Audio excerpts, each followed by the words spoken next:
ओम शांति। आज 14 फरवरी 2024 के साकार बाप दादा के मधुर महावाक्य। बाबा ने कहा, मीठे बच्चे, अंतर्मुखी हो, अपने कल्याण का ख्याल करो। घूमने फिरने जाते हो तो एकांत में विचार सागर मंथन करो। अपने से पूछो, हम सदा हर्षित रहते हैं। प्रश्न, रहमदिल बाप के बच्चों को अपने पर कौन सा रहम करना चाहिए? उत्तर, जैसे बाप को रहम पड़ता है कि मेरे बच्चे कांटे से फूल बने। बाप बच्चों को गुलगुल बनाने की कितनी मेहनत करते हैं, तो बच्चों को भी अपने ऊपर तरस आना चाहिए कि हम बाबा को बुलाते हैं, हे पतित पावन आओ फूल बनाओ। अब वह आए हैं तो क्या हम फूल नहीं बनेंगे? रहम पड़े तो देही अभिमानी रहें। बाप जो सुनाते हैं उसको धारण करें। ओम शांति। यह तो बच्चे समझते हैं यह बाप भी है, टीचर भी है, सतगुरु भी है। तो बाप बच्चों से पूछते हैं कि तुम यहाँ जब आते हो तो इन लक्ष्मी नारायण के और सीढ़ी के चित्र को देखते हो। जब दोनों को देखा जाता है तो एम ऑब्जेक्ट और सारा चक्र बुद्धि में आ जाता है कि हम देवता बनकर फिर ऐसे सीढ़ी उतरते आए हैं। यह ज्ञान तुम बच्चों को ही मिलता है। तुम हो स्टूडेंट। एम ऑब्जेक्ट सामने खड़ा है, कोई भी आए तो उनको समझाओ यह एम ऑब्जेक्ट है। इस पढ़ाई से यह देवी देवता जाकर बनते हैं। फिर 84 जन्म की सीढ़ी उतरते हैं, फिर रिपीट करना है। बहुत इजी नॉलेज है, फिर भी पढ़ते पढ़ते नापास क्यों हो पड़ते हैं? उस जिस्मानी पढ़ाई से भी यह ईश्वरीय पढ़ाई बिल्कुल सहज है। एम ऑब्जेक्ट और 84 जन्मों का चक्र बिल्कुल सामने खड़ा है। यह दोनों चित्र विजिटिंग रूम में भी होने चाहिए। सर्विस करने के लिए सर्विस का हथियार भी चाहिए। सारा ज्ञान इसमें ही है। यह पुरुषार्थ भी हम अभी करते हैं। सतो प्रधान बनने के लिए बहुत मेहनत करनी है। इसमें अंतर्मुखी हो, विचार सागर मंथन करना है। घूमने फिरने जाते हो तो भी बुद्धि में यही होना चाहिए।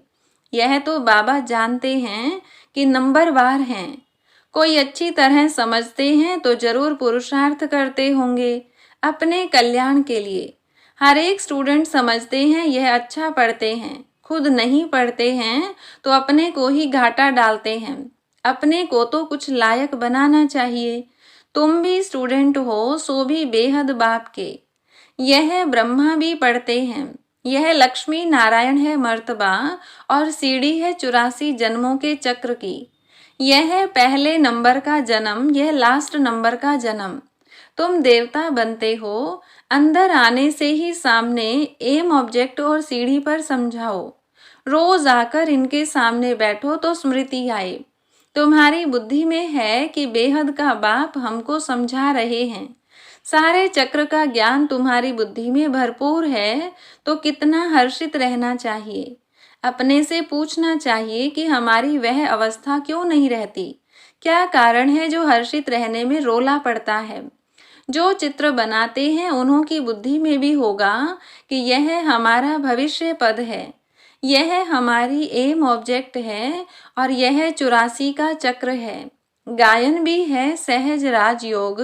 सो तो बाबा रोज समझाते रहते हैं कि तुम बेहद बाप के बच्चे हो तो स्वर्ग का वर्षा जरूर लेना चाहिए, और सारे चक्र का भी राज समझाया है तो जरूर वह याद करना पड़े। और फिर बातचीत करने के मैनर्स भी अच्छे चाहिए। चलन बहुत अच्छी चाहिए। चलते फिरते कामकाज करते बुद्धि में सिर्फ यही रहे कि हम बाप के पास पढ़ने के लिए आए हैं। यह ज्ञान ही तुमको साथ ले जाना है। पढ़ाई तो सहज है, परंतु अगर पूरी रीति नहीं पढ़ेंगे तो टीचर को जरूर यह ख्याल रहेगा कि अगर क्लास में बहुत बच्चे डल होंगे तो हमारा नाम बदनाम होगा, इजाफा नहीं मिलेगा, गवर्नमेंट कुछ नहीं देगी। यह भी स्कूल है ना, इसमें इजाफा आदि की बात नहीं, फिर भी पुरुषार्थ तो कराया जाता है ना। चलन को सुधारो, दैवी गुण धारण करो। करेक्टर अच्छे चाहिए। बाप तो तुम्हारे कल्याण के लिए आए हैं, परंतु बाप के श्रीमत पर चल नहीं सकते। श्रीमत कहे यहाँ जाओ तो जाएंगे नहीं, कहेंगे यहाँ गर्मी है, यहाँ ठंडी है। बाप को पहचानते नहीं कि कौन हमको कहते हैं। यह साधारण रथ ही बुद्धि में आता है, वह बाप बुद्धि में आता ही नहीं है। बड़े राजाओं का कितना सबको डर रहता है, बड़ी अथॉरिटी होती है। यहाँ तो बाप कहते हैं मैं गरीब निवाज हूँ, मुझ रचता और रचना के आदि मध्य अंत को कोई नहीं जानते हैं। कितने ढेर मनुष्य हैं, कैसी कैसी बातें करते हैं, क्या क्या बोलते हैं। भगवान क्या चीज होती है यह भी जानते नहीं। वंडर है ना। बाप कहते हैं मैं साधारण तन में आकर अपना और रचना के आदि मध्य अंत का परिचय देता हूँ। 84 की यह सीढ़ी कितनी क्लियर है। बाप कहते हैं मैंने तुमको यह बनाया था, अब फिर बना रहा हूँ। तुम पारस बुद्धि थे, फिर तुमको पत्थर बुद्धि किसने बनाया। आधा कल्प रावण राज्य में तुम गिरते ही आते हो। अब तुमको तमो प्रधान से सतो प्रधान जरूर बनना है। विवेक भी कहता है बाप है ही सत्य, वह जरूर सत्य ही बताएंगे। यह ब्रह्मा भी पढ़ते हैं, तुम भी पढ़ते हो। यह कहते हैं मैं भी स्टूडेंट हूँ, पढ़ाई पर अटेंशन देता हूँ। एक्यूरेट कर्मातीत अवस्था तो अभी बनी नहीं है। ऐसा कौन होगा जो इतना उच्च पद पाने के लिए पढ़ाई पर ध्यान नहीं देगा। सब कहेंगे ऐसा पद तो जरूर पाना चाहिए। बाप के हम बच्चे हैं तो जरूर मालिक होने चाहिए। बाकी पढ़ाई में उतराई चढ़ाई तो होती ही है। अब तुमको एकदम ज्ञान का तंत मिला है। शुरू में तो पुराना ही ज्ञान था, धीरे धीरे तुम समझते ही आए हो। अभी समझते हैं ज्ञान तो सचमुच अभी हमको मिलता है। बाप भी कहते हैं आज मैं तुमको गुह्य गुह्य बातें सुनाता हूँ। पट से तो कोई जीवन मुक्ति पा नहीं सकता, सारा ज्ञान उठा नहीं सकता। पहले यह सीढ़ी का चित्र थोड़ी था। अब समझते हैं बरोबर हम ऐसे चक्र लगाते हैं, हम ही स्वदर्शन चक्रधारी हैं।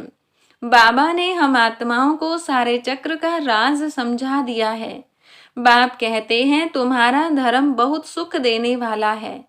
बाप ही आकर तुमको स्वर्ग का मालिक बनाते हैं। औरों के सुख का टाइम तो अभी आया है, जबकि मौत सामने खड़ा है। यह एरोप्लेन बिजलियां आदि पहले नहीं थी, उन्हों के लिए तो अभी जैसे स्वर्ग है। कितने बड़े बड़े महल बनाते हैं, समझते हैं अभी तो हमको बहुत सुख है। लंदन में कितना जल्दी पहुंच जाते हैं, बस यही स्वर्ग समझते हैं, ही समझते थे। अब समझते हो रावण राज्य आता है तो हम गिरने लग जाते हैं, सब विकार आ जाते हैं। अभी तुमको सारा ज्ञान मिला है तो चलन आदि भी बहुत रॉयल होनी चाहिए। अभी तुम सत्युग से भी जास्ती वैल्यूबल हो। बाप जो ज्ञान का सागर है वह सारा ज्ञान अभी देते हैं, और कोई भी मनुष्य ज्ञान और भक्ति को समझ न सके, मिक्स कर दिया है। समझते हैं शास्त्र पढ़ना यह ज्ञान है और पूजा करना भक्ति है। तो अब बाप गुलगुल बनाने के लिए कितनी मेहनत करते हैं। बच्चों को भी तरस आना चाहिए कि हम बाबा को बुलाते हैं, पतितों को आकर पावन बनाओ, फूल बनाओ। अब बाप आए हैं तो अपने पर भी रहम करना चाहिए। क्या हम ऐसे फूल नहीं बन सकते? अब तक हम बाबा के दिल तख्त पर क्यों नहीं चढ़े हैं? अटेंशन नहीं देते। बाप कितना रहम दिल है। बाप को बुलाते ही हैं पतित दुनिया में कि आकर पावन बनाओ। तो जैसे बाप को रहम पड़ता है ऐसे बच्चों को भी रहम पड़ना चाहिए, नहीं तो सतगुरु के निंदक ठोर ना पाए। यह तो किसको स्वप्न में भी नहीं होगा कि सतगुरु कौन। लोग गुरुओं के लिए समझ लेते हैं कि कहाँ श्राप न दे देवें, अकृपा न हो जाए। बच्चा पैदा हुआ समझेंगे गुरु की कृपा हुई। यह है अल्पकाल के सुख की बात। बाप कहते हैं बच्चे अपने पर रहम करो, देही अभिमानी बनो तो धारणा भी होगी। सब कुछ आत्मा ही करती है। मैं भी आत्मा को पढ़ाता हूँ। अपने को आत्मा पक्का समझो और बाप को याद करो। बाप को याद ही नहीं करेंगे तो विकर्म विनाश कैसे होंगे। भक्ति मार्ग में भी याद करते हैं, हे भगवान रहम करो। बाप लिबरेटर भी है तो गाइड भी है, यह भी उनकी गुप्त महिमा है। बाप आकर सब बतलाते हैं कि भक्ति मार्ग में तुम याद करते हो, मैं आऊँगा तो जरूर अपने समय पर, ऐसे जब चाहूँ तब आऊँ यह नहीं। ड्रामा में जब नूंद है तब आता हूँ, बाकी ऐसे ख्यालात भी कभी नहीं आते हैं। तुमको पढ़ाने वाला वह बाप है, यह भी उनसे पढ़ते हैं। वह तो कभी भी कोई खता नहीं करते, किसको रंज नहीं करते। बाकी सब नंबरवार टीचर हैं। वह सच्चा बाप तुमको सत्य ही सिखलाते हैं। सच्चे के बच्चे भी सच्चे, फिर झूठे के बच्चे बनने से आधा कल्प झूठे बन पड़ते हैं। सच्चे बाप को ही भूल जाते हैं। पहले पहले तो समझाओ कि यह सतयुगी नई दुनिया है या पुरानी दुनिया है, तो मनुष्य समझे। यह प्रश्न बहुत अच्छा पूछते हैं। इस समय सभी में 5 विकार प्रवेश हैं, वहाँ 5 विकार होते नहीं। यह है तो बहुत सहज बात समझने की, परंतु जो खुद ही नहीं समझते तो वह प्रदर्शनी में क्या समझाएंगे। सर्विस के बदले डिस सर्विस करके आएंगे। बाहर में जाकर सर्विस करना मासी का घर नहीं है।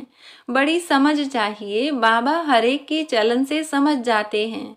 बाप तो बाप है, फिर तो बाप भी कहेंगे यही ड्रामा में था।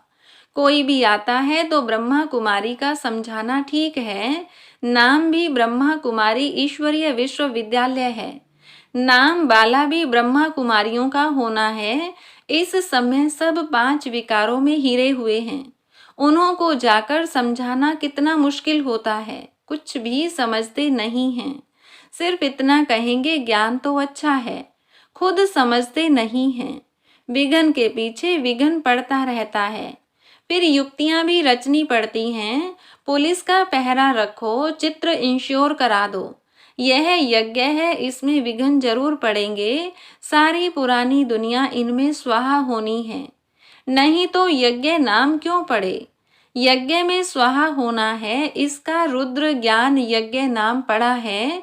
ज्ञान को पढ़ाई भी कहा जाता है। यह पाठशाला भी है तो यज्ञ भी है। तुम पाठशाला में पढ़कर देवता बनते हो, फिर यह सब कुछ इस यज्ञ में स्वाहा हो जाता है। समझा वही सकेंगे जो रोज प्रैक्टिस करते रहेंगे। अगर प्रैक्टिस नहीं होगी तो वह क्या बात कर सकेंगे। दुनिया के मनुष्यों के लिए स्वर्ग अभी है, अल्पकाल के लिए। तुम्हारे लिए स्वर्ग आधा कल्प के लिए होगा। यह भी ड्रामा बना हुआ है। विचार किया जाता है तो बड़ा वंडर लगता है। अब रावण राज्य खत्म हो, राम राज्य स्थापन होता है। इसमें लड़ाई आदि की कोई भी बात नहीं। यह सीढ़ी देख लोग बड़ा वंडर खाते हैं। तो बाप ने क्या क्या समझाया है, यह ब्रह्मा भी बाप से ही सीखा है, जो समझाते रहते हैं। बच्चियां भी समझाती हैं। जो बहुतों का कल्याण करते हैं उन्हों को जरूर जास्ती फल मिलेगा। पढ़े हुए के आगे अनपढ़े जरूर भरी ढोएंगे। बाप रोज रोज समझाते हैं, अपना कल्याण करो। इन चित्रों को सामने रखने से ही नशा चढ़ जाता है। इसीलिए बाबा ने कमरे में यह चित्र रख दिए हैं। एम ऑब्जेक्ट कितनी सहज है। इसमें कैरेक्टर्स बहुत अच्छे चाहिए। दिल साफ तो मुराद हासिल हो सकती है। अच्छा, मीठे मीठे सिकिलधे बच्चों प्रति माता पिता बाप दादा का याद प्यार और गुड मॉर्निंग। रूहानी बाप की रूहानी बच्चों को नमस्ते। रूहानी बच्चों की रूहानी बाप दादा को नमस्ते। धारणा के लिए मुख्य सार। पहली पॉइंट, सदा स्मृति में रखना है कि हम बेहद बाप के स्टूडेंट हैं। भगवान हमें पढ़ाते हैं, इसलिए अच्छी तरह पढ़कर बाप का नाम बाला करना है। अपनी चलन बड़ी रॉयल रखनी है। दूसरी पॉइंट, बाप समान रहम दिल बन कांटे से फूल बनना और दूसरों को फूल बनाना है। अंतर्मुखी बन अपने व दूसरों के कल्याण का चिंतन करना है। वरदान, हलचल में दिल शिकस्त होने के बजाय बड़ी दिल रखने वाले हिम्मतवान भव। कभी भी कोई शारीरिक बीमारी हो, मन का तूफान हो, धन में या प्रवृत्ति में हलचल हो, सेवा में हलचल हो, उस हलचल में दिल शिकस्त नहीं बनो, बड़ी दिल वाले बनो। जब हिसाब किताब आ गया, दर्द आ गया, तो उसे सोच सोच कर दिल शिकस्त बन बढ़ाओ नहीं, हिम्मत वाले बनो, ऐसे नहीं सोचो हाय क्या करूं। हिम्मत नहीं हारो, हिम्मतवान बनो तो बाप की मदद स्वतः मिलेगी। स्लोगन: किसी की कमजोरी को देखने की आंखें बंद कर मन को अंतर्मुखी बनाओ। अच्छा, ओम शांति।